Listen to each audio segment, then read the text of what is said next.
What is going on, guys? So today I'm going to be reviewing Microsoft's Xbox wireless controller for Xbox Series X, Series S, Xbox One, Windows 10, Windows 11. You can see Android, iOS is compatible with a lot of things. Now there's two things I want to mention. So you can get just the controller itself, or you can get the bundle that comes with the Windows 10 and 11 wireless adapter. So this is a USB dongle. You plug it into your computer. Has a button here on the top, you press it and it connects to your controller. You do not need this for it to work with Windows. It just makes the experience a little better. So what do I mean by this? If your PC has Bluetooth, the controller by itself without the wireless adapter will still work.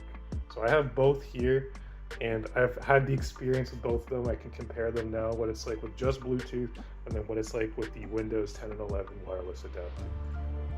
So anyways, this is the real deal. This isn't a knockoff. If you go on Amazon, you'll see a ton of knockoff products. This is the actual one they sell. Again, this works for all the Xboxes and for your computer. And it's around like $70 to $90 Canadian, which is probably $50 to $70 USD. So it's a lot cheaper than the PlayStation 5 controller. And I will say the quality on it is amazing because I've had this black one for about 3 years now, and you can see it is in fantastic condition. All the buttons still work, they don't make any sounds. The triggers feel really nice, like the original Xbox 360 controller, you know, when you were playing Call of Duty in that Modern Warfare 2 era. The triggers feel nice, there's a smooth press to them. They're not like a button click, you know, it's great for first-person shooters. The bumpers feel great, and the buttons also. It feels ergonomic and like the old great Xbox 360 controller used to feel. So I'm glad they didn't stray away from that. The build is very solid. It's not cheap plastic, you know, it's not like toy plastic. You can feel it's got some ridges along the back here so you can grip the controller better. It's got dual vibrate, so it vibrates on both sides of the controller. It doesn't just vibrate in the middle. So like, for example, if I'm playing a racing game and like I'm driving off the track on one side, only one side of my controller will vibrate, you know, and I really like that. That's a lot better than most knockoff controllers. Most knockoff controllers just have the vibration right in the middle and it just does like one vibration input. It doesn't have like multiple vibration inputs, you know. And the PlayStation 5 controller also has that. They call it dual shock because it's on either side. They're like, oh wow, dual shock. Don't worry, the Xbox controller has that too. Anyways, so this is what the box looks like when it comes without the Windows 10 and 11 dongle or the adapter, whatever you want to call it. It'll just be the controller by itself, and that means you'll need a Bluetooth connection for it to work on with your computer. So you'll see right here, Xbox wireless and Bluetooth. So I'll show you guys how that works with my computer, but first I will show you plugging this in as well. So this is a USB dongle with the USB adapter. You just plug it into a USB port on your computer, and then you would press the button on the top here,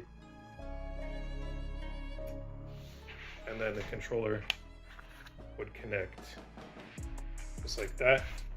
We can see it's now lit up, or it's now blinking, and that is how simple it is to connect it to your computer with the USB dongle. You may have to press the button at the top and then hold the Xbox button the first time for the initial pair, but after you've done that initial pair, this thing connects so easily to your computer.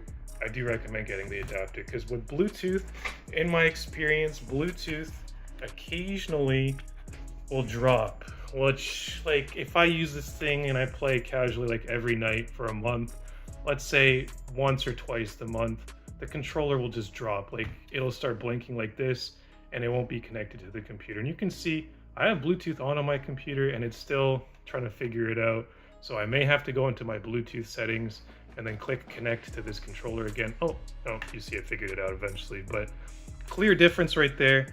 It's a little bit more of a pain to connect this to your computer just because you have to go into Windows settings, click on Bluetooth, click on pair new device, turn this thing on, and then you can pair it to your computer. So versus just plugging in a USB, like putting it in, pressing a button, and then pressing the Xbox button, and then the controller just pairs up. So there is a difference, but they do both work on PC. As you can see, they're both connected to my computer right now.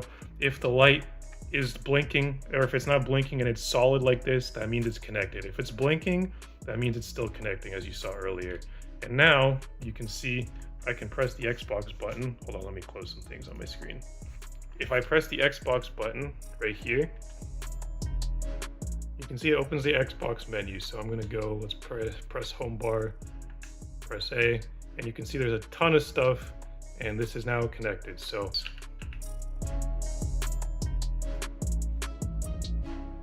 here is the Xbox wireless controller. And one thing to mention, if you buy the controller by itself without the adapter, you can still buy one after and it'll work. So that's very important. You can buy this controller, use it with Bluetooth for a bit, and then you can buy the adapter afterwards and just connect it to your controller by pressing the button on the adapter, then pressing your controller, and it'll work. So that's two things, guys. They are roughly the same price with and without the adapter, so I do recommend just buying the one with the adapter. Don't use Bluetooth if you're going to use computer, but it'll still work. So that's my overall review on the Xbox Series S, Series X, Microsoft's new Xbox controller that works on even Xbox One and PC with Bluetooth, with an adapter, and it's a great build quality. So drop any questions you guys got in the comments. Let's start a discussion. Hopefully you found this video helpful. If you did, drop a like as well, and don't forget to subscribe. Thanks for watching.